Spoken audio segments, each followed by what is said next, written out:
여러분 안녕하십니까? 뉴스가 있는 저녁 변상욱입니다. 코로나19 신규 확진자가 54일 만에 300명대로 내려왔습니다. 오늘 0시 기준으로 어제 하루 발생한 환자는 389명입니다. 한편 문재인 대통령은 오늘 신년 기자회견에서 백신 접종의 안전성에 대해 당국을 신뢰해달라며 통상의 범위를 넘어서는 부작용이 발생할 경우엔 정부가 책임을 지고 충분히 보상한다고 설명했습니다. 뉴스가 있는 저녁 오늘 준비한 내용을 안기정 앵커가 소개합니다. 전해주시죠. 오늘의 주요 소식 정리해드립니다. 문재인 대통령이 오늘 신년 기자회견을 통해 이명박, 박근혜 전 대통령 사면 문제는 국민적 공감대가 전제돼야 한다며 지금은 때가 아니라고 밝혔습니다. 여권과 갈등을 빚은 윤석열 검찰총장과 최재형 감사원장에 대해서는 문제될 것이 없다며 특히 윤 총장은 문재인 정부의 검찰총장이라고 강조했습니다. 문재인 대통령은 부동산 문제와 관련해 시장 안정에 성공하지 못했다며 예상을 훨씬 뛰어넘는 특단의 공급 대책을 마련하겠다고 말했습니다. 다만 투기 억제 정책은 유지하겠다고 밝혀 다주택자 양도소득세 중과 완화 가능성에 선을 그었습니다. 박근혜 전 대통령에게 뇌물을 준 혐의로 재판에 넘겨진 이재용 삼성전자 부회장이 파기환송심에서 징역 2년 6개월의 실형을 선고받고 법정 구속됐습니다. 재판부는 이 부회장이 박 전 대통령의 요구에 편승해 적극적으로 뇌물을 제공했다고 지적했습니다. 코로나19 신규 확진자가 54일 만에 300명대로 떨어졌습니다. 정부가 2주 동안 추이를 지켜보고 거리 두기 단계의 조정 여부를 결정할 계획인 가운데 모처럼 문을 연 소상공인들은 숨통이 트였다는 반응을 보였습니다. 첫 소식은 문재인 대통령의 신년 기자회견입니다. 오늘 기자회견은 코로나19 방역 지침에 따라서 사상 처음으로 온라인, 오프라인 동시 연결 방식으로 이뤄졌습니다. 문 대통령은 우리나라 백신 도입이 절대 늦지 않다며 부작용에 우려가 있다면 솔선해서 먼저 맞는 상황도 피하지 않겠다고 말했습니다. 나연수 기자가 보도합니다. 문재인 대통령이 벽면 한가득 기자들을 화면으로 마주하고 앉았습니다. 사상 초유의 온라인 기자회견, 현장에 20명, 화상 연결로 100명이 참여했고 온라인 채팅창으로도 기자들의 질문이 모였습니다. 부독불 번호로 이렇게 좀 지명을 해야 될 것 같습니다. 가로 세로 빼곡한 사각 프레임 속에서 기자들은 번호가 적힌 손팻말을 연달아 들어올리며 질문 기회를 다퉜습니다. 코로나19 방역과 관련해 이른바 백신 실기론에 대한 질문은 외신 기자에게서 나왔습니다. 문 대통령은 단호하게 11월 집단 면역 형성을 위한 백신 도입이 차질 없이 이루어지고 있다고 답했습니다. Do you regret not procuring vaccines earlier and therefore allowing South Korea a chance to get back to normal more quickly? 그렇지 않습니다. 접종의 시기라든지 그다음에 집단 면역의 형성 시기 이런 면에서 다른 나라들하고 비교해 보면 한국은 결코 늦지 않고 오히려 더 빠를 거라고 생각을 합니다. 코박스 물량이 먼저 들어온다면 접종 시기는 당초 목표인 2월 말, 3월 초보다도 더 앞당겨질 수 있다는 설명입니다. 백신 부작용에 대한 우려에는 전적으로 정부 책임이라며 필요하다면 대통령이 먼저 나서 접종하는 상황도 마다치 않겠다고 말했습니다. 한국 정부가 전적으로 부작용에 대해서 책임을 지게 됩니다. 백신을 기피하는 상황이 되고 그렇게 해서 뭔가 솔선수범이 필요한 상황이 된다면 저는 그것도 피하지 않겠습니다. 최근 언론과 불통한다는 지적에는 코로나19 상황을 들면서도 기자회견만이 국민과의 소통 방식이라고 생각하진 않는다고 답했습니다. 저는 어느 대통령보다 현장 방문을 많이 했고 또 현장 방문에서도 비록 작은 그룹의 국민들이긴 하지만 서로 양방향의 대화를 주고받는 경우들이 많이 있었습니다. 문 대통령은 다만 국민이 소통이 부족했다고 느낀다면 앞으로 더욱 노력하겠고 여건도 좋아지리라 기대한다고 말했습니다. YTN 나연수입니다. 문재인 대통령은 추미애 전 법무부 장관과 정면 충돌했던 윤석열 검찰총장에 대해서 문재인 정부의 검찰총장이라는 말로 힘을 실어줬습니다. 감사원의 월성원전 감사에 대해서도 절차에 따른 정상적인 감사라 생각한다고 밝혔습니다. 홍선기 기자입니다. 문재인 대통령은 검찰 개혁 과정에서 법무부 장관과 검찰총장이 정면 충돌하는 모습이 벌어졌던 데 대해 송구하다며 사과부터 했습니다. 그러나 이런 과정이 검찰의 개혁을 독려하는 법무부의 역할로 볼 때 민주국가에서 특별한 일은 아니라고 해명했습니다. 사상 초유의 검찰총장 징계와 집행정지 결정도 임기가 보장된 검찰총장에 대한 민주주의 원리가 건강하게 작동한 것으로 본다고 말했습니다. 이 과정에서 추미애 전 법무부 장관이 옷을 벗었지만 윤 총장에 대해서는 여전히 힘을 실어줬습니다. 저의 평가를 한마디로 말씀드리면 그냥 문재인 정부의 검찰총장이다. 그렇게 말씀드리고 싶습니다. 대선 지지율 상위권을 달리는 윤 총장이 정치를 한다는 비판에 대해서는 동의하지 않는다며 변함없는 신뢰를 보냈습니다. 윤석열 총장이 정치를 염두에 두고 정치할 생각을 하면서 지금 검찰총장 역할을 하고 있다고 생각하지 않습니다. 문 대통령은 현 정부의 탈원전 정책에 제동을 거는 것처럼 비친 감사원에 대해서도 비슷한 평가를 보였습니다. 감사원이 정치적 목적으로 감사한다는 생각을 하지 않는다며 청와대와 대립설을 낳고 있는 최재형 감사원장을 감쌌습니다. 문 대통령이 적극적으로 사정기관 감싸기에 나서면서 그동안 불거졌던 청와대와 사정기관들 사이의 불화설도 일단락될 수 있을지 주목됩니다. YTN 홍성기입니다. 문재인 대통령은 이명박, 박근혜 전 대통령들의 사면 관련해서 지금은 때가 아니라고 분명히 했습니다. 사면 카드를 꺼내 파장을 일으켰던 민주당 이낙연 대표는 대통령의 뜻을 존중한다고 밝혔습니다. 우철희 기자입니다. 이명박 박근혜 전 대통령 사면 문제가 첫 질문으로 나오자 문재인 대통령은 중요한 질문으로 예상했다면서 무겁게 답을 시작했습니다. 솔직한 생각을 말하겠다고 고심을 드러내면서 지금은 사면을 말할 때가 아니라고 분명히 선을 그은 겁니다. 두 분의 전임 대통령이 지금 수감되어 있는 이 사실은 국가적으로 매우 불행한 사태입니다. 그래도 지금은 사면을 말할 때가 아니다라는 생각입니다. 문 대통령은 엄청난 국정농단과 권력형 비리로 인한 국가적 피해와 국민의 실망이 너무나 큰데 반성조차 없다고 이유를 설명했습니다. 언젠간 사면을 말할 시기가 오겠지만 국민적 공감대가 전제라면서 통합이 아닌 분열이 될 수 있다고도 했습니다. 과거의 잘못을 부정하고 또 재판 결과를 인정하지 않는 차원에서 사면을 요구하는 이런 움직임에 대해서는 국민들의 상식이 용납하지 않을 것이라 생각하고 저 역시 받아들이기가 어렵습니다. 대통령의 부담을 덜어주겠다고 사면을 먼저 꺼냈던 더불어민주당 이낙연 대표의 반응도 무거워 보였습니다. 대통령의 뜻을 존중한다는 짧은 말을 남기고는 회견이 채 끝나기도 전에 광주행 열차에 몸을 실었습니다. 대통령님의 뜻을 존중합니다. 네, 방금 제가 말씀드렸죠. 이낙연 대표는 광주 국립 5.18 민주묘지에서 사면 완전 철회를 요구하는 시민들에게 둘러싸이기도 했습니다. 사면을 필두로 한 본인의 강점인 화합을 앞세워 최근 열세인 대권 지지율 반전을 노렸지만 무리수만 둔 상황이 된 겁니다. 광주 방문의 표면적인 이유는 신년 인사와 민심 청취지만 정치적 기반인 호남에서조차 이재명 지사에게 밀리자 지지 기반부터 다시 다지겠다는 행보로 풀이됩니다.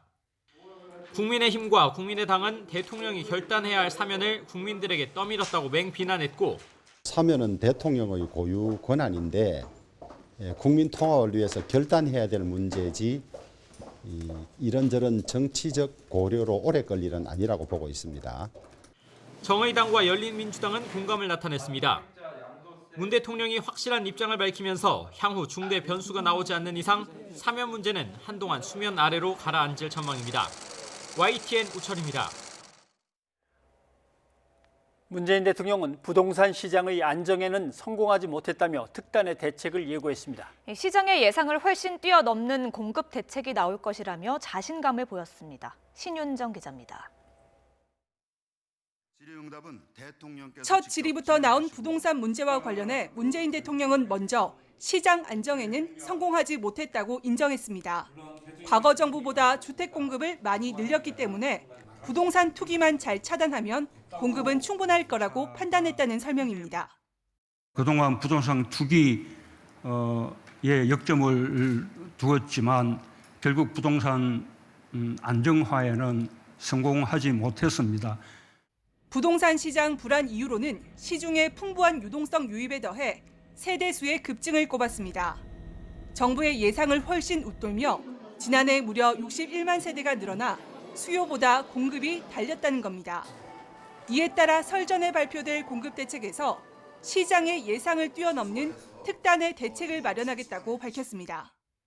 공공재개발, 그리고 또 역세권 개발, 그리고 또 신규 택지의 가감한 개발 등을 통해서 시장이 예상하는 수준을 훨씬 뛰어넘는 그런 부동산의 공급을 특별하게 늘림으로써 정부가 1, 2인 가구를 위한 중소형 주택 공급에 박차를 가하고 있는데 이번 대책에서도 역세권의 중소형 주택 공급에 무게가 실릴 것으로 보입니다.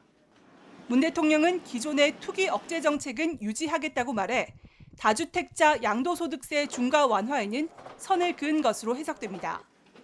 이와 함께 봄 이사철을 앞두고 전세난이 심화할 수 있다며 추가 전세 대책도 예고했습니다. 역시 또 전세 매물이 부족할 수 있는 것이기 때문에 지금 이번에 발표할 주택 공급 대책 속에는 전세 물량을 빠르게 늘릴 수 있는 그런 대책도 포함되어 있습니다. 문 대통령은 대출 규제와 관련한 질의에는 구체적이고 전문적인 분야에 대해서는 답변하기 어렵고 지침을 내리는 것도 바람직하지 않다고 답했습니다. YTN 신윤정입니다. 문재인 대통령은 바이든 행정부가 싱가포르 회담 공동선언을 계승해야 한다며 북미 대화 재개를 위해서 한미 정상회담을 조기에 추진하겠다고 밝혔습니다. 그러면서 김정은 국무위원장의 평화와 비핵화 의지는 분명하다고 강조했습니다. 이교준 기자입니다. 문재인 대통령은 신년 기자회견에서 2018년 싱가포르 북미 회담을 7번이나 언급했습니다. 트럼프 행정부와 함께 이룬 토대위에서 북미 대화를 재개해야 함을 거듭 강조한 것입니다. 그 대화는 이게 트럼프 정부에서 이루었던 성과를 개성해서 발전시켜 나가는 것이어야 한다고 봅니다. 트럼프 정부에서 있었던 싱가포르 선언은 이 비핵화와 또 한반도의 평화 구축을 위해서 매우 중요한 선언이었습니다. 일각의 우려에도 바이든 행정부는 출범 이후 한반도 문제를 우선시할 것이라고 기대했습니다. 이에 북미 대화 중재를 위해 한미 정상회담을 서둘러 추진하겠다고 밝혔습니다. 가능하면 그 조기에 우리 그 한미 정상 간의 그 교류를 보다 조기에 그렇게 성사시켜서 양 정상 간의 신뢰나 유대를 구축하는 것은 그 물론이고 이런 이게 한반도 문제 또 평화 프로세스에 대한 공감대를 재확인하고 싶습니다. 북한이 8차 당대에서 거듭 천명한 핵무력 증강 계획은 북미 회담이 결렬된 상황에서 비롯된 것이라며 김정은 국무위원장의 비핵화 의지에 대해 신뢰를 나타냈습니다. 김정은 위원장의 어떤 그 평화에 대한 의지, 그리고 또 대화에 대한 의지, 그리고 또 비핵화에 대한 의지는 분명히 있다고 생각합니다. 남은 임기 중 남북 정상회담 재개와 김정은 위원장의 답방에 대한 기대도 숨기지 않았습니다. 저는 뭐 언제 어디서든 김정은 위원장과 만날 용의가 있고 그렇게 남북 정상 간의 만남이 지속되다 보면 그렇게 더 신뢰가 쌓이게 되면 언젠가 김정은 위원장이 남쪽으로 방문하는 답방도 이루어지게 될 것이라고 그렇게 믿습니다. 올해 남북관계의 중요한 시험대로 떠오른 한미연합 군사훈련 재개에 대해선 연례적인 방어 목적의 훈련이라는 점을 강조했습니다. 그러면서도 남북군사위원회를 통해 북한과 협의할 수 있다며 여지를 남겼습니다. YTN 이교준입니다. 2021년 올해 G7 세계 정상회의의 의장국인 영국이 우리나라를 초청했습니다. 네, 보시죠. 예. 그리고 조금 주목할 만한 제목도 눈에 띕니다. 보실까요? 중국 견제용 D10 가시화, D10 협의체 시험대. 이것은 D10은 기술력이 있는 민주주의 국가 간의 협력체를 구상하는 겁니다. 좀 더 자세히 설명드리면 영국이 주창하고 있는 건데 G7에다 한국, 호주, 인도, IT 분야를 중심으로 해서 기술력이 뛰어난 민주주의 국가를 묶어가지고 중국을 맞서려고 하는 거죠. 화웨이를 앞세워서 5G 시대를 앞서가려는 중국을 이렇게라도 견제를 해보는 겁니다. 중국 입장에서는 기분이 나쁘겠죠. 또 일본도 한국이 자꾸 지위가 상승하니까 불안할 겁니다. 그리고 또 우리 언론들도 좀 불안해하는 것 같습니다. 기억나시죠? 한번 봅시다.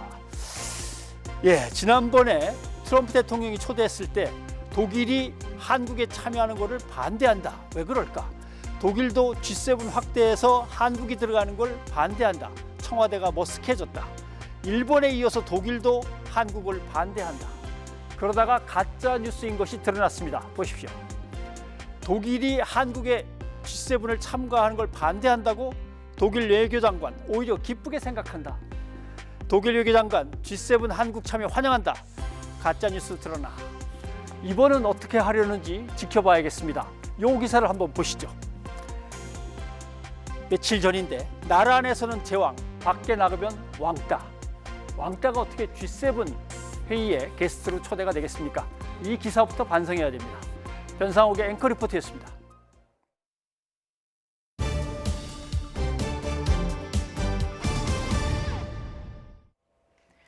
박근혜 전 대통령에게 뇌물을 준 혐의로 재판에 넘겨진 이재용 삼성전자 부회장이 파기환송심에서 징역 2년 6개월의 실형을 선고받고 법정 구속됐습니다. 재판부는 경영권을 승계하려던 이 부회장이 적극적으로 뇌물을 제공했다고 판단했습니다. 나혜인 기자입니다. 국정농단 사건으로 재판에 넘겨진 뒤 4년 만에 파기환송심 선고를 받게 된 이재용 삼성전자 부회장의 얼굴엔 긴장이 역력했습니다. 선고를 앞둔 심경이나 재수감에 대비해 그룹에 어떤 지시를 내렸는지 질문이 쏟아졌지만 아무 말 없이 법정으로 들어갔습니다. 오늘 선고 앞두고 만일의 상황 대비해 그룹에 대응 지시하신 게 있으실까요? 재판부는 앞서 대법원이 원심을 파기환송한 취지대로 이 부회장의 뇌물과 횡령 액수를 50억 원 늘어난 86억 원대로 인정했습니다. 이어 이 부회장이 박근혜 전 대통령의 요구에 편승해 적극적으로 뇌물을 제공하며 경영권을 승계하려고 부정한 청탁을 했다는 점도 강조했습니다. 그러면서 86억 원에 달하는 회사 돈을 횡령하고도 범행을 은폐한 뒤 국회에서 위증까지 했다고 질타했습니다. 감형 요소로 거론됐던 삼성 준법감시제도에 대해서는 진정성을 긍정적으로 평가하더라도 실효성이 양형에 참작할 정도로 충족됐다고 보긴 어렵다고 판단했습니다. 이어 현실적으로 대통령 요구를 거절하는 건 매우 어려운 점을 참작하더라도 실형 선고가 불가피하다며 징역 2년 6개월 실형을 선고하고 법정에서 구속했습니다. 함께 기소된 최지성 전 미래전략실장과 장충기 전 차장도 실형을 선고받고 법정 구속됐습니다. 다만 박상진 전 삼성전자 사장과 황성수 전 전무는 범행 자체를 기획하지 않았다는 이유로 징역형의 집행이 유예됐습니다. 특검은 이 부회장에 대한 실형 선고가 대법원 판결 취지를 감안한 것으로 판단된다며 정유라 승마와 영재센터 지원 뇌물 사건은 박 전 대통령과 최서원 씨의 유죄 확정과 함께 사실상 마무리됐다고 평가했습니다. 그러면서 아직 대법원에 계류 중인 국민연금의 삼성물산 합병 찬성 관련 직권남용 배임 사건에 대해서도 신속히 선고가 내려지길 기대한다고 덧붙였습니다. 실형 선고 직후 법정에선 바로 구속 절차가 진행됐고 이재용 부회장은 3년 전 수감 생활을 했던 서울구치소에 다시 수용됐습니다. YTN 나혜인입니다. 이재용 삼성전자 부회장의 파기환송심 재판 과정에서는 삼성 준법감시위원회 활동을 양형에 반영하는 문제를 두고 공방이 뜨거웠습니다. 특히 준법 감시 제도는 재판부가 먼저 언급했던 부분인 만큼 집행유예가 선고되는 것이 아니냐는 추측도 나왔는데요. 어떤 이유로 실형이 선고된 것인지 강희경 기자가 짚어봤습니다. 이재용 삼성전자 부회장이 박근혜 전 대통령과 최서원 씨 측에 전달했다고 인정된 뇌물 공여액은 재판마다 수십억 원을 오르내렸습니다. 1심에서는 89억 원이, 2심에서는 36억 원만 유죄로 인정됐습니다. 판단은 대법원에서 다시 뒤집혔고 파기환송심은 대법 판결 취지에 따라 뇌물과 횡령 액수를 모두 86억 원으로 결론 내렸습니다. 현행법상 50억 원 넘는 회사 돈을 횡령하면 5년 이상의 징역형으로 처벌하게 돼 있습니다. 그러나 재판부가 장량감경을 적용해 법정형을 절반까지 낮춰주면서 이 부회장의 처단형은 하한이 징역 2년 6개월로 낮아졌습니다. 한 가지 더 고려해야 할 부분은 양형 기준에 따른 권고형으로 관련 양형 기준을 모두 고려하면 권고형은 징역 4년에서 10년 2개월이 나옵니다.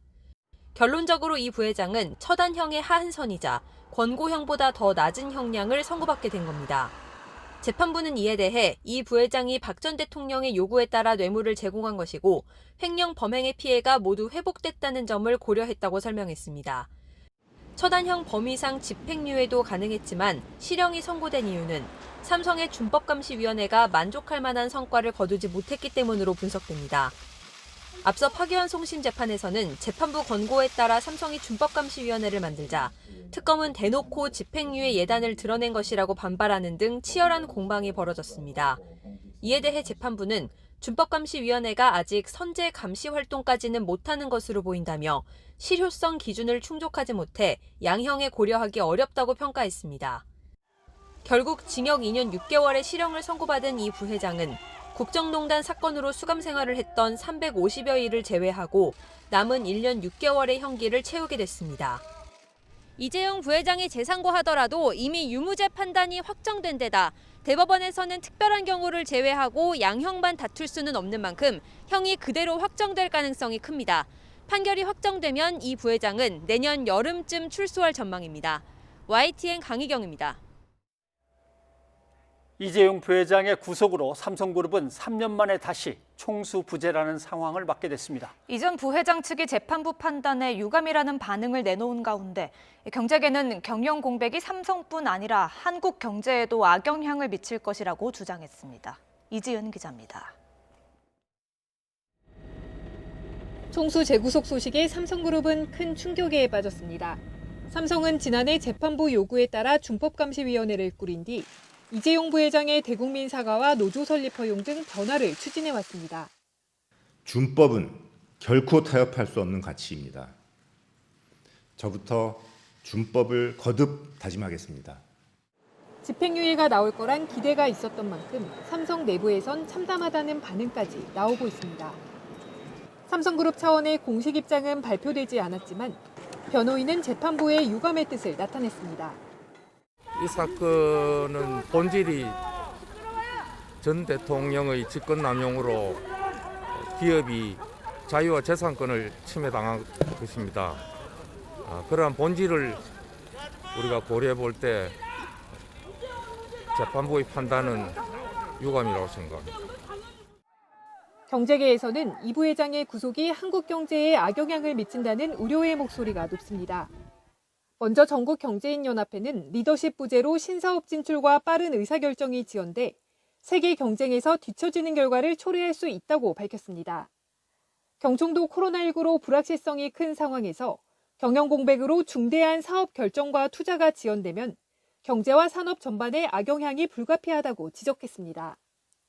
오는 2030년까지 시스템 반도체 세계 1위에 오르겠다는 계획과 초격차 등의 전략이 옥중 경영으로 가능할 것인지 3년 만에 또다시 총수 구속 사태를 겪게 된 삼성그룹의 앞날이 안개 속으로 빠져들고 있습니다. YTN 이지은입니다. 친일파 후손들이 열심히 살 동안 독립운동가 후손들은 무엇을 했느냐?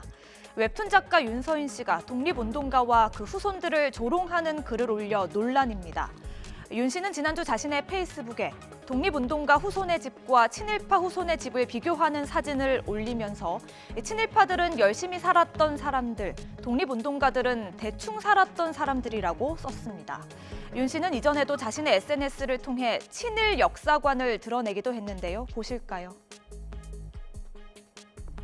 그동안의 한일 관계는 어른과 아이의 관계였어. 아이는 온갖 난리를 다 쳐왔지. 어른은 그동안 온갖 수모를 다 당하면서도 꾹 참고 지켜봐왔어. 일본 제품 불매운동하고 진짜 팀킬의 미개한 수준에 불과해. 윤 씨는 과거 자신이 그린 그림에 나도 일제강점기에 태어났다면 친일파가 되지는 않았을까 이런 문구를 넣어 논란에 휩싸이기도 했습니다. 또 조두순 사건의 피해자를 희화화하고 세월호 참사를 조롱하는 글을 올려 지탄받기도 했죠. 이번 독립운동 조롱 논란과 관련해서도 온라인을 중심으로 비판이 쏟아졌지만 윤 씨는 대한민국은 이승만 전 대통령이 목숨 바쳐 만든 나라라며 대부분의 독립운동가들은 딱히 공헌하지 않았다고 대꾸했습니다. 하지만 논란이 커지자 윤 씨는 결국 해당 게시물을 삭제하고 표현이 부족해 오해를 불렀다며 뒤늦게 사과했습니다. 이에 대해 광복회 김원웅 회장은 이번 일은 윤 씨 개인의 문제가 아니라 사회적으로 성찰할 필요가 있다며 윤 씨를 상대로 80억 원대 규모의 위자료 소송에 나설 예정이라고 밝혔습니다. 물론 표현의 자유를 보장해야 한다는 주장도 나오고 있는데요. 표현에 책임을 져야 한다는 목소리도 만만치 않습니다. 청와대 국민청원에는 윤 씨를 처벌해달라는 내용의 글이 올라왔고 오늘 오후 6시 기준으로 9만 명이 넘는 사람들이 동의한 상태입니다. 광복 70주년을 맞아 지난 2015년 한 언론사가 실시한 조사에 따르면 독립운동가 후손의 75%가 한 달 소득 200만 원 미만이고 그 가운데 30%는 100만 원도 안 되는 극빈층에 속하는 것으로 나타났습니다. 친일을 하면 3대가 흥하고 독립운동을 하면 3대가 망한다는 말, 이제 더 이상은 통용되지 않도록 우리가 바로잡아야 하지 않을까요? 뉴스가 있는 저녁 안규령입니다.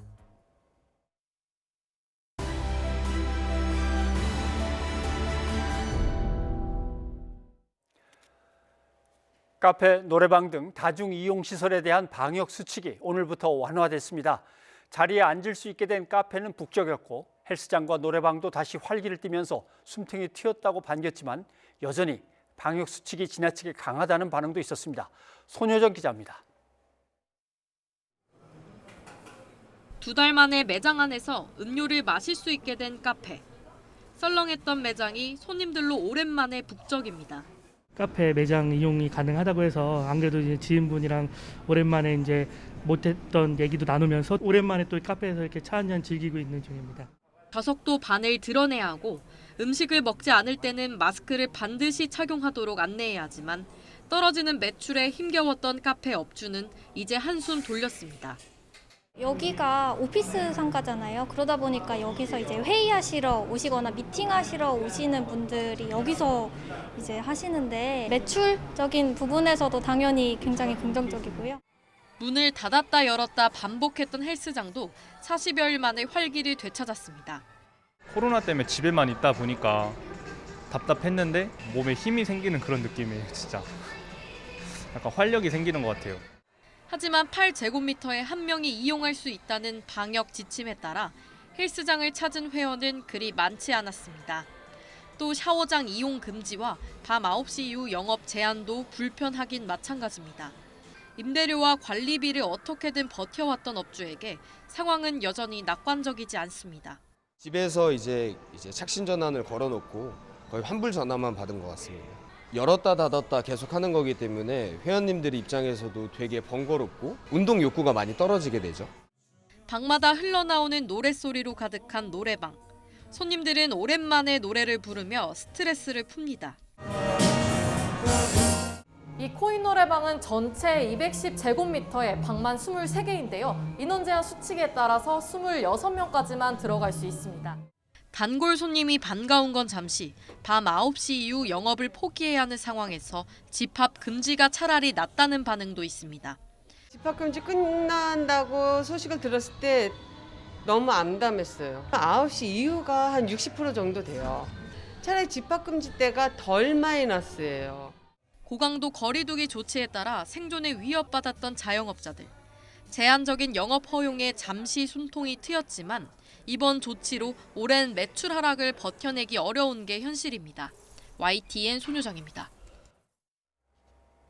이렇게 카페나 실내 체육시설이 일단 활기를 찾은 반면에 유흥업소 업주들은 거리로 뛰어나왔습니다. 정부를 향해 목소리가 큰 순서대로 규제를 풀어주느냐며 형평성 있는 대책을 촉구했습니다. 김우준 기자입니다.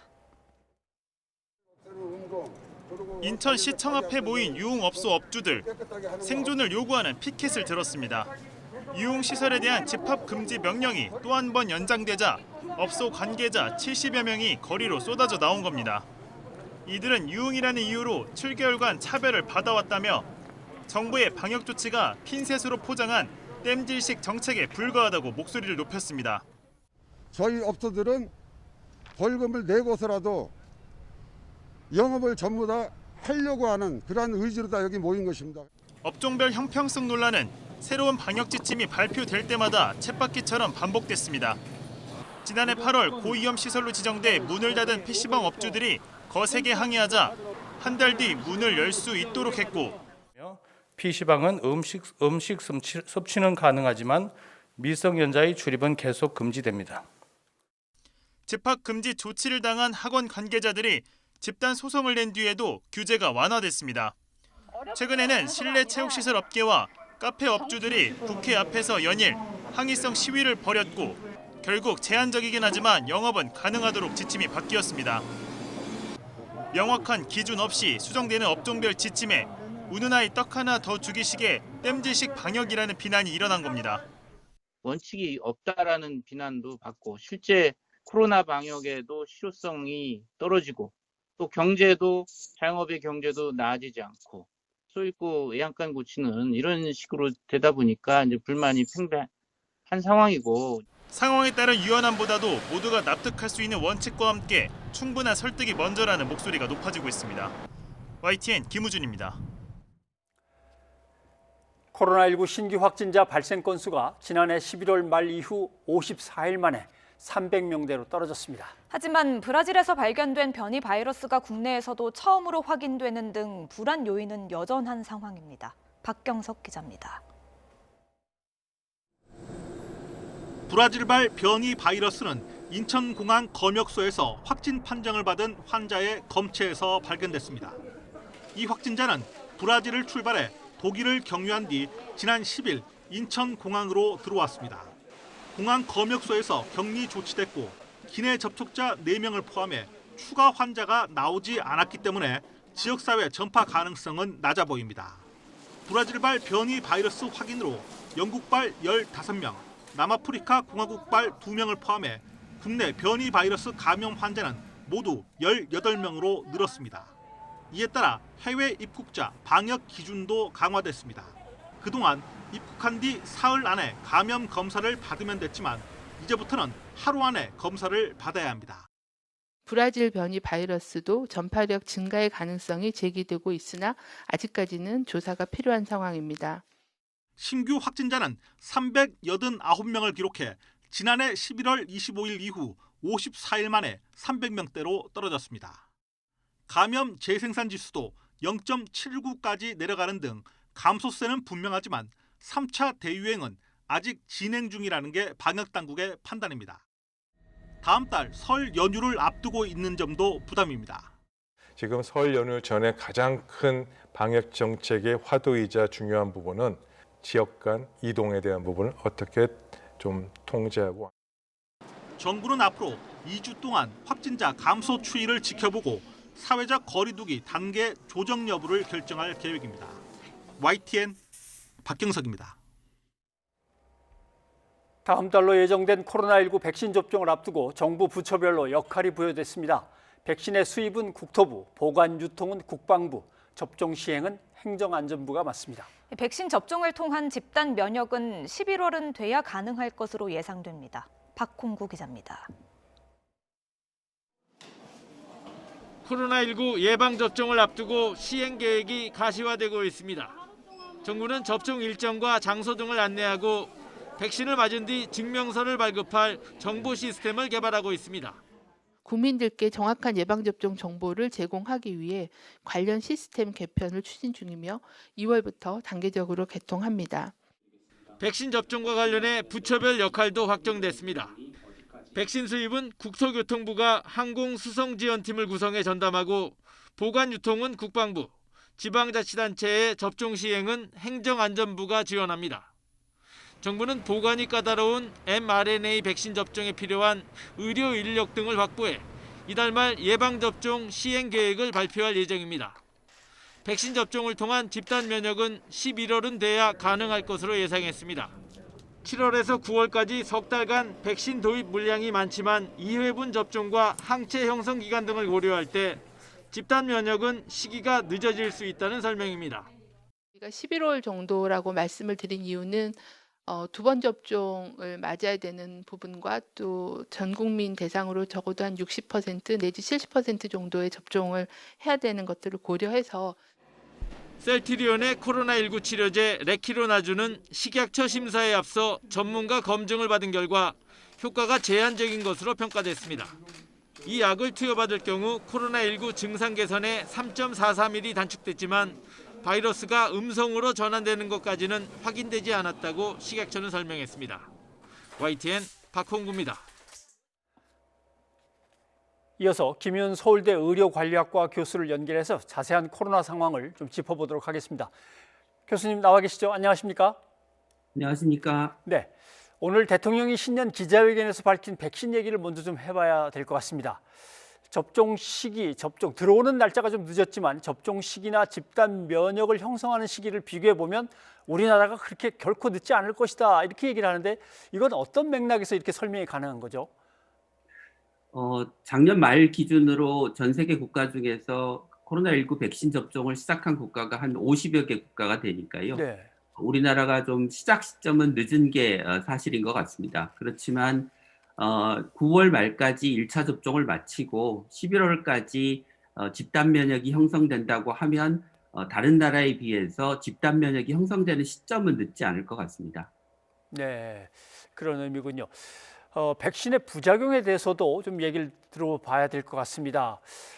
정부가 부작용에 대해서 염려하지 말라. 통상적인 부작용이 아닌 큰 부작용은 정부가 책임지겠다라고 했는데 노르웨이에서 파이자 백신 경우 한 29명 숨졌다고 하니까 불안감은 커집니다.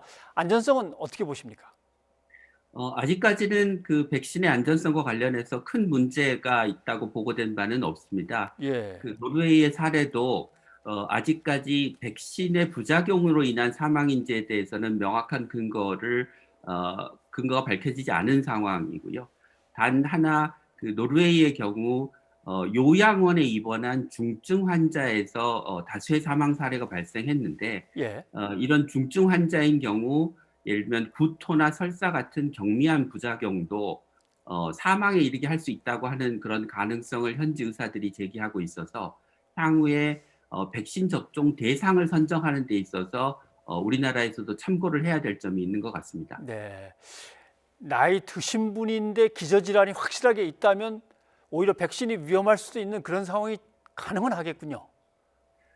기저질환이 있다는 것만으로 백신 접종에 예외가 되지는 않고요. 예. 근데 이제 예를 들어서 아주 중증이어서 의사소통이 어렵거나 심혈관계 질환이 중증 상태여서 탈수가 되면 조금이라도 탈수가 되면 위험에 빠질 수 있는 정도의 아주 중증의 노인들에서만 접종을 제한할 필요가 있다고 생각합니다. 네.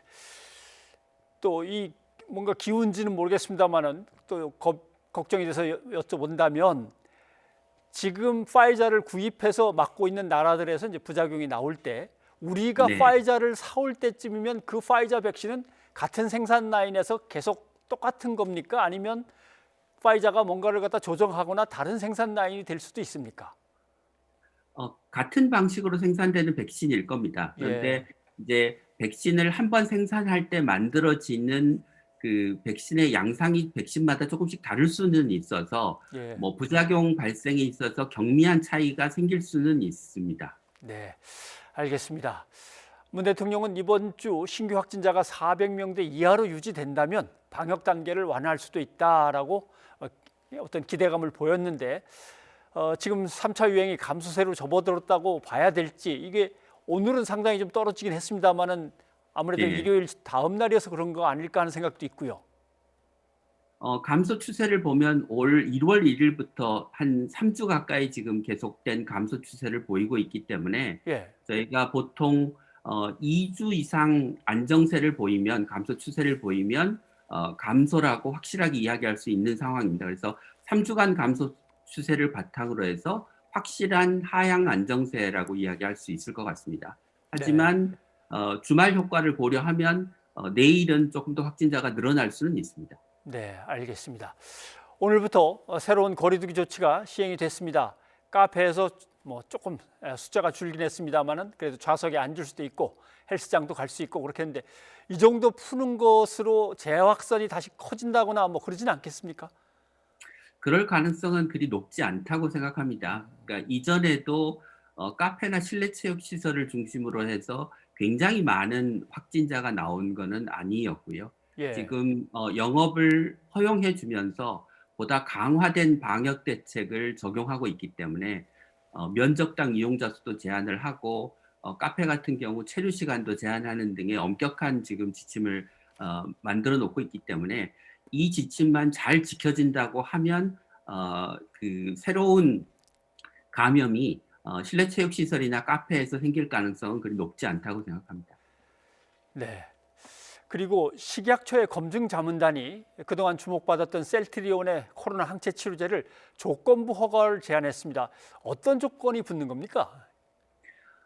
치료 효과를 평가한 결과 그 증상의 지속 기간이 단축되는 효과는 있었지만 그 경증 및 중등증 환자에서 이 항체 치료제를 투여했을 때 중증으로 진행되는 비율이 줄어든다고 하는 것에 대해서 명확한 근거를 발견하지 못했습니다. 또 사망률이 줄어드는 것도 소규모 임상시험이라 그 결과를 확실하게 얘기할 수가 없는 상황이라 중증으로 진행하는 환자의 비율이 얼마나 줄어드는지 그리고 사망률이 얼마나 줄어드는지 또 어떤 환자에서 투여하는 게 효과적인지 등을 삼상 연구를 통해서 밝히는 것을 조건으로 해서 임시 허가를 했다고 보시면 될 것 같습니다.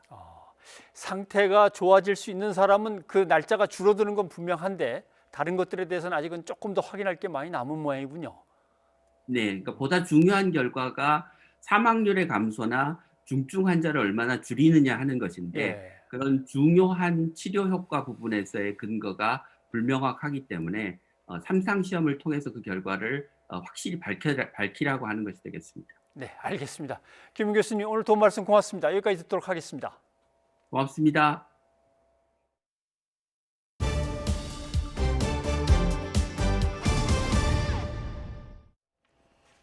코로나19 사망자가 세계에서 두 번째로 많은 브라질에서 대통령의 퇴진을 촉구하는 시위가 벌어졌습니다. 미국에서는 다음 달까지 10만 명이 추가로 숨질 것이라는 전망이 나왔습니다. 이동환 기자입니다. 현지 시간 일요일 브라질 상파울루에서 한 간호사가 코로나19 백신 주사를 맞고 기뻐하고 있습니다. 중국이 개발한 시노백 백신으로 브라질 내 첫 접종자입니다.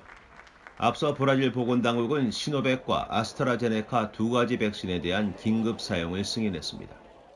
Amanhã às 7h da manhã, iniciaremos a distribuição da vacina para todos os estados, com o apoio do Ministério da Defesa com deslocamento aéreo. 러시아가 개발한 스푸트니크 V에 대해서는 3상 임상시험을 거치지 않았다는 이유로 승인을 거부했습니다. 20만 명 이상이 숨져 미국 다음으로 많은 코로나19 사망자가 발생한 브라질의 백신 접종은 아르헨티나와 칠레 등 주변국에 비해 한 달 가까이 늦었습니다. 때문에 코로나19 방역에 실패한 보우소나루 대통령의 퇴진을 요구하는 시위가 이어지고 있고 야당은 탄핵을 추진하겠다고 밝히고 있습니다. 한편 연일 3,000명이 넘는 사망자가 발생하고 있는 미국에선 다음 달까지 10만 명이 추가로 숨질 수 있다는 암울한 전망이 나왔습니다. 바이든 행정부의 백악관 비서실장을 맡을 론 클레이는 CNN 방송에서 현재 40만 명 가까운 미국 내 코로나19 사망자가 5주 안에 50만 명까지 늘어날 수 있다고 전망했습니다. 그러면서 트럼프 행정부로부터 매우 어려운 상황을 물려받았지만 바이든 대통령 취임 100일까지 1억 회분의 백신을 접종해 상황을 반전시킬 것이라고 말했습니다. YTN 이동원입니다. 조 바이든 미 대통령 당선인의 취임식을 앞두고 트럼프 대통령 지지자들의 무장 시위 가능성이 제기되며 수도 워싱턴은 사실상 전면 봉쇄됐습니다. 휴일에 예고됐던 시위는 대부분 취소되거나 소규모로 이루어지며 큰 충돌은 일어나지 않았습니다. 워싱턴 강태욱 특파원의 보도입니다. 취임식이 열릴 예정인 의사당 앞 대로입니다. 차량 이동은 찾아보기 힘들 정도고 도로가에는 성조기만 나부끼고 있습니다. 의사당 주변으로 철제 펜스가 쳐진 가운데 주 방위군이 무장한 채 경계를 서고 있습니다. 워싱턴 DC 시내도 곳곳이 통제돼 경찰과 주 방위군이 검문 검색을 강화하고 있습니다. It's quite eerie. It's quite eerie to see so many National Guard vehicles parked heading all the streets. We just wanted to have a walk and see how things are like right now, and it's really eerie. 무장 시위 가능성이 경고된 주들의 상황도 마찬가지입니다. 특히 트럼프 대통령이 사기 선거라고 주장하고 있는 경합주들의 경우는 긴장감이 더 큽니다. 미시간주에서는 휴일에 일부 시위대가 무장한 채 의사당 앞에서 시위에 나서기도 했습니다. 다만 인원이 적은 데다 과격한 시위까지 의도한 것은 아닌 것으로 드러났습니다. We were coming out here for unity, trying to get Antifa, Proud Boys, BLM, the militias all together just to have a conversation. We don't have to come out and fight every time we come out. We can just talk. 텍사스주 주도 오스틴에서도 소규모 트럼프 지지자들이 모습을 드러냈고 미네소타주 주도 세인트폴 주의회 앞에서 50여 명의 시위대가 사기 선거를 주장했습니다. 이렇듯 여러 주에서 소규모의 시위가 열리기는 했지만 대규모 집회나 시위는 대부분 취소된 것으로 전해졌습니다. 워싱턴에서 YTN 강태욱입니다.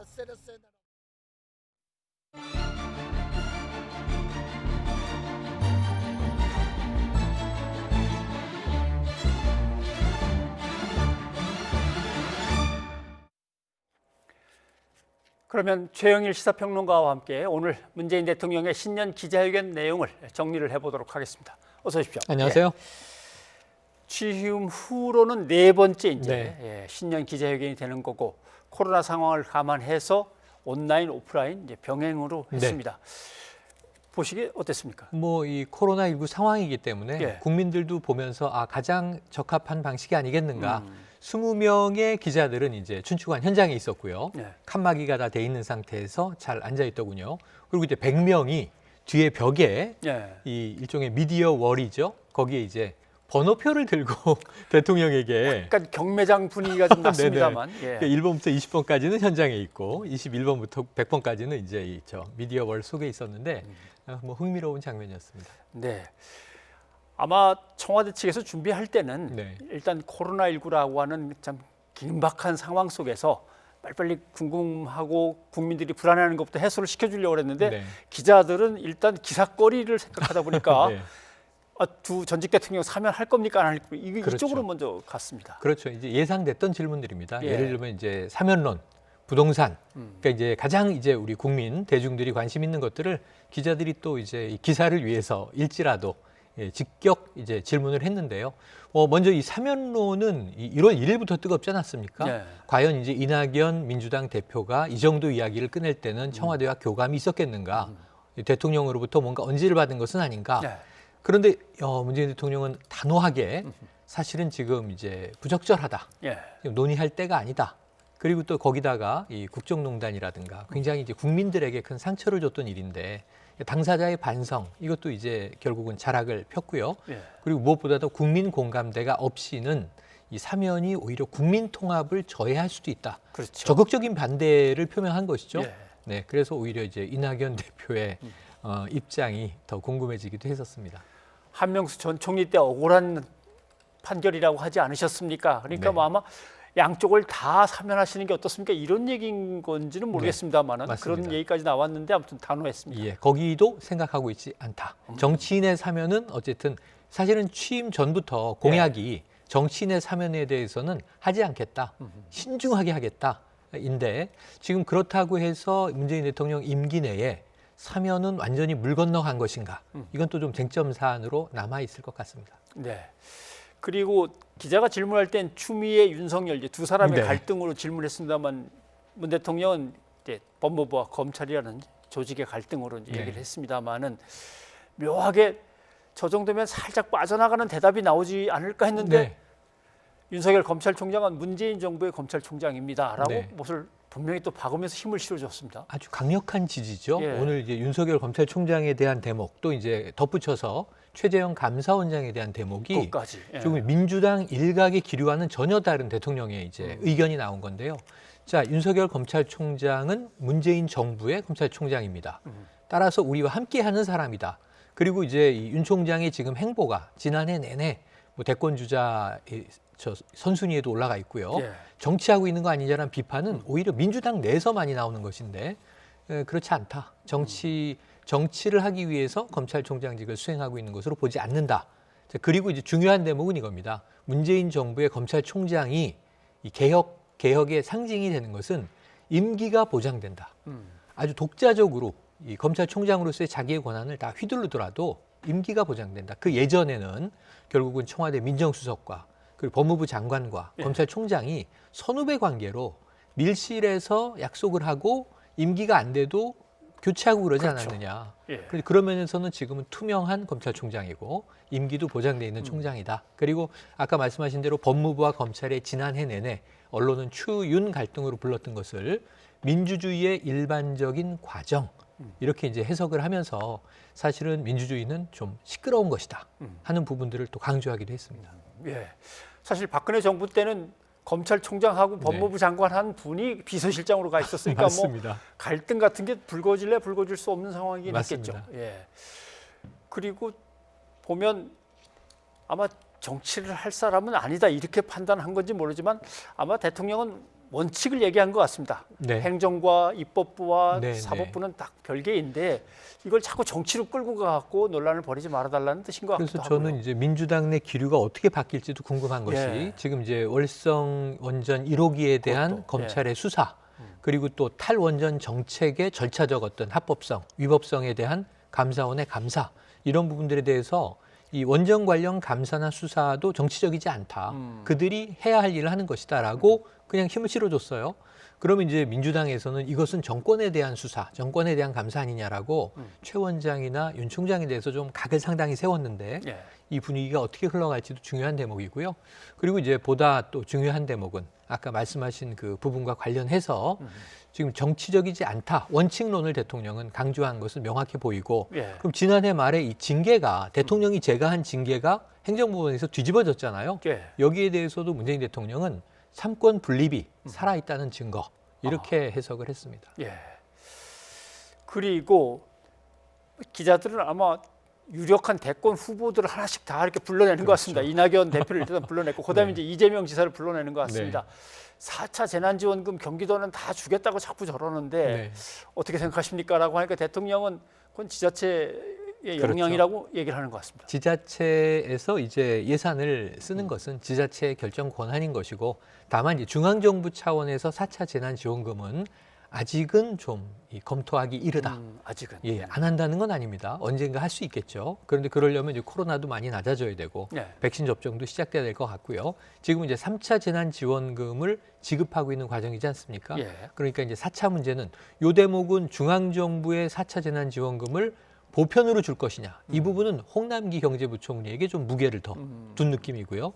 지자체가 푸는 것은 그 지자체장의 권한이다라고 해서 분리를 했는데 원래 오늘 이재명 경기지사의 기자회견이 예정돼 있다가 거였는데. 민주당 내 조율도 필요하고 또 대통령의 신년 기자회견도 있고 취소한 상황이거든요. 앞으로 이 대목도 조금 지켜봐야 할 필요가 있겠습니다. 그래도 이낙연 대표하고 이렇게 대조시킨다면 상당히 어깨에 힘이 들어가는 듯한 이재명 지사는 오늘 그런 느낌입니다. 이낙연 대표가 가장 좀 상심한 분위기입니다. 대통령이 이제 사면 관련 발언이 나오자마자 의원실에서 나와서 기자들에게 준비된 이 답변처럼 대통령의 뜻을 존중한다. 아주 간단한 문장이에요.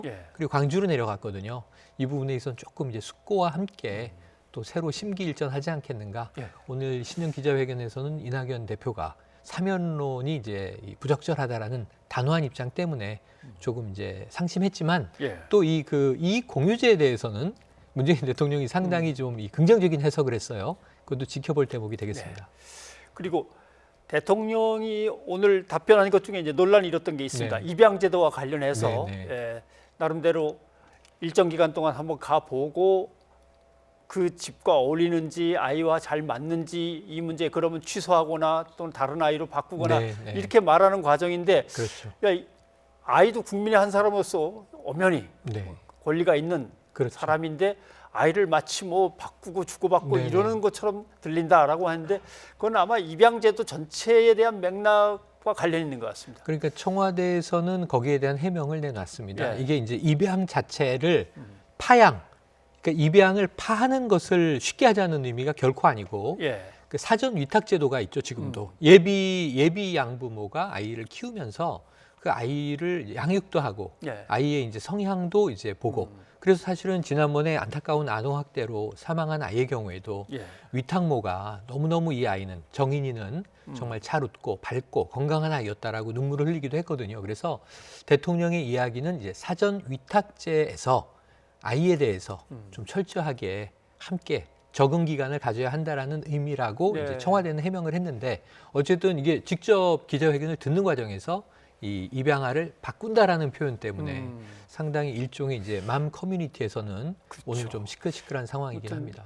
정인이 사건을 아프게 생각하는 국민 입장에서는 꼭 입양한 부모와 아이가 뭔가 잘못해서 그쪽에 문제가 있는 것처럼 네, 뭐 네. 들리기도 할 수 있지만 사실 한 5달이나 6달 정도 사전에 입양해서 아이 입장에서 이 가정을 관찰하는 기간이 있는데 그 제도를 좀 잘 손봐달라 이런 뜻이었던 것 같긴 합니다. 그렇죠, 그렇죠. 그래서 이 사전에 이 아이와 부모가 어느 정도 좀 호흡을 맞추는 기간을 충분히 갖고 그리고 이제 입양이라고 하는 것은 사실은 이제 자녀로 받아들이는 과정 그렇죠. 아니겠습니까? 예. 그리고 나면은 이제 이 온전한 가족으로 가족이죠. 쭉 삶을 이어가야 되겠죠. 그 전에 조금이라도 이 좀 조율할 수 있는 제도적 기간을 갖자라고 한 발언인데 예.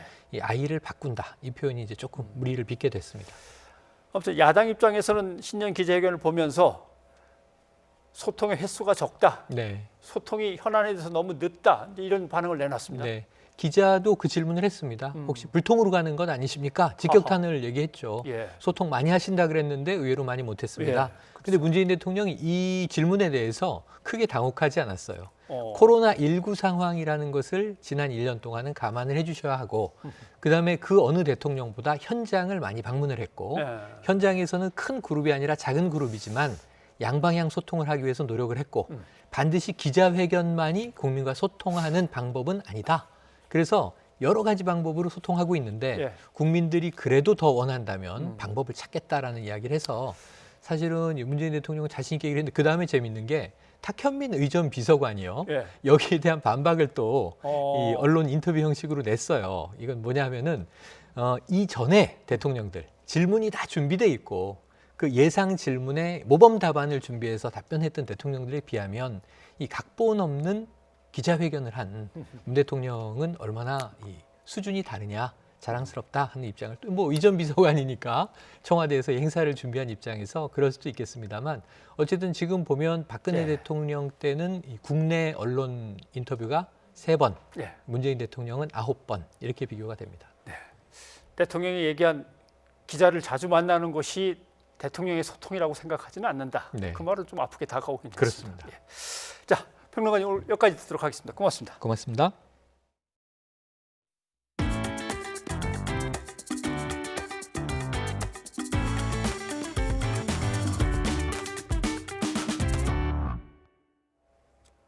오늘 새벽 수도권에 폭설이 내릴 거라는 기상청의 예보가 빗나가면서 출퇴근길엔 대란은 없었습니다. 교통 대란은 없었지만 오락가락 예보에 혼란스러운 하루였습니다. 정현우 기자입니다. 어젯밤 서울과 경기 남부, 인천의 시간당 1에서 2cm가량 눈이 내렸다 그쳤습니다. 곳곳에 대설주의보가 내려졌고 기상청은 새벽부터 추가로 폭설이 내릴 거란 예보를 내놨습니다. 수도권에 10cm까지 눈이 온다는 소식에 서울시는 대중교통 편수를 늘리고 비상근무에 돌입했습니다. 저희가 12시부터 제설 1단계를 발령해서 대응하고 있습니다. 그리고 오늘 저녁 때 2단계를 발령해서 새벽까지 사전 제설을 실시하고 아침에 출퇴근에 지장이 없도록 준비하고 있습니다. 하지만 밤새 눈은 더 오지 않았습니다. 새해 들어 가장 많이 내릴 거란 예상이 무색하게 아침 7시 기준 서울 지역 적설량은 고작 0.1cm. 빙판길 걱정에 차를 두고 나온 사람이 많아서인지 출근길 도로는 오히려 한산했습니다. 오히려 평소 월요일보다 차량이 좀 줄여가지고요. 많은 구간은 많지만 그래도 괜찮습니다, 교통. 평소보다 일찍 집을 나선 시민들은 폭설 피해가 없는 건 다행이라면서도 한편으론 허탈합니다. 최선을 다해서 하시는 부분들도 충분히 이해는 하는데 좀 잘 좀 맞춰줬으면 하는 바람이 좀 많죠. 직장인들이 거의 한 5분, 10분, 아침에 5분, 10분이 진짜 가장 중요하거든요. 서울 지역에 본격적으로 눈이 내리기 시작한 건 오전 10시쯤. 갑작스러운 한방눈에 산책 나왔다가 급히 몸을 피하기도 합니다. 오전에 강아지 산책 때 눈이 안 오는 줄 알고 1시간 정도 여유 잡고 산책을 생각했었는데 급격히 눈이 내려서 30분으로 줄였었어요. 퇴근길이 시작되는 오후 6시까지 눈이 이어질 거란 예보가 추가로 나왔지만 오후 4시 넘어 구름 밖으로 햇살이 모습을 드러냈습니다. 미리 정보를 좀 주시면 이렇게 저희가 순차적으로 퇴근을 한다든지 뭐 중요한 업무를 빨리 끝난 사람은 빨리 갈 수 있도록 한다든지 그런 게 될 수 있을 텐데 일단 기상청에서 계속 틀려서. 기상청 관계자는 바람 방향이 예상과 달라져 눈구름이 서울 지역 아래쪽으로 비껴갔다고 설명했습니다. 눈이 예상만큼 많이 내리지 않은 데다 제설 작업도 빠르게 이뤄져 도로 통행에 큰 지장은 없었지만 어긋나는 예보에 시민들은 종일 헷갈린 하루였습니다. YTN 정현우입니다. 전국 곳곳에 많은 눈이 내리면서 눈길 미끄러짐 사고가 잇따랐습니다. 큰 인명피해는 없었지만 고속도로 곳곳이 정체를 빚었습니다. 이상곤 기자입니다. 흰눈이 뒤덮인 고속도로에 차들이 멈춰서 있습니다. 앞부분이 완전히 찌그러진 화물차에서 소방대원들이 인명 구조 작업을 벌입니다. 화물차와 승용차 등 4대가 잇따라 추돌해 3명이 다쳤는데 사고 여파로 일대 교통이 한때 지체됐습니다. 터널 안도 아수라장으로 변했습니다. 사고가 난 곳은 서울 양양고속도로 동산 2터널로 차 10대가 잇따라 부딪혀 3명이 다쳤습니다. 사람 다쳤나 봐. 저기도 사고 났어. 경찰은 터널 안 도로에서 1차 추돌 사고가 발생한 뒤 뒤따라오던 차들이 제동을 하지 못해 사고가 난 것으로 보고 있습니다. 터널 입구에서 좀 더 들어가서 사고 차량이 중간 이후까지 계속 이어져 있더라고요. 크게 부서져 있는 차는 2개 정도고 나머지는 벽 쪽으로 박혀 있었어요. 서해안고속도로 당진나들목에서는 화물차와 승용차 등 차량 20여 대가 잇따라 추돌했습니다. 3km 정도 떨어진 두 지점에서 발생한 사고로 8명이 크고 작은 부상으로 병원으로 옮겨졌습니다. 당진시는 사고가 발생하자 재난 문자를 통해 일대 교통의 정체가 극심하다며 주변 도로를 이용하는 차량은 우회해달라고 안내했습니다. 사전에 염화칼슘 좀 살포했는데도 불구하고 갑자기 눈이 막 푹 내리니까 통행 차량들이 미끄러진 거예요. 당진 대전고속도로에서도 24톤 화물차가 옆으로 넘어지면서 3시간 가까이 차량 통행에 어려움을 겪는 등 전국 곳곳에서 눈길 미끄러짐 사고가 잇따랐습니다. YTN 이상곤입니다. 시청취자 여러분의 의견 소개해드립니다. 네, 코로나19 백신 접종과 관련해서 6365님이 65세 이상인데요. 나이가 그렇게 되신다는 뜻인 것 같습니다. 코로나 백신 접종 시작하면 꼭 접종하겠습니다. 해주셨습니다. 예, 그리고 웹툰 작가 윤서인 씨의 친일 막말 논란과 관련해서 9330님. 그릇된 언행이 표현의 자유라는 이유로 방임돼서는 안 됩니다. 자유도 중요하지만 책임도 중요합니다. 하셨습니다. 네, 2071님도 윤서인 씨, 지금 우리가 대한민국에서 편히 살 수 있음이 누구의 덕인지 되새기길 바랍니다. 하셨고요. 예, 마지막으로 2813님. 눈으로 인한 빙판길 주의하시기 바랍니다. 내일은 한파가 온다는데 추위 조심하세요. 하셨습니다. 예, 여기까지 여러분의 의견 소개해드렸습니다. 인구 감소, 우리 사회에 큰 문제가 되고 있습니다. 지금은 아이들이 줄어들지만요. 조금 뒤에는 아이를 낳을 어른들 역시 줄어들게 되는 셈입니다. 네, 출산 장려금 말고 일자리 주거 이런 걸 해결해서 육아의 부담을 덜고 아이를 그래서 더 낳는 그런 선순환이 필요한데 임시 방편이 아닌 좀 큰 틀에서 대책이 어서 나왔으면 좋겠습니다. 오늘 준비한 순서는 여기까지입니다. 저희는 내일 다시 찾아뵙겠습니다. 여러분 고맙습니다.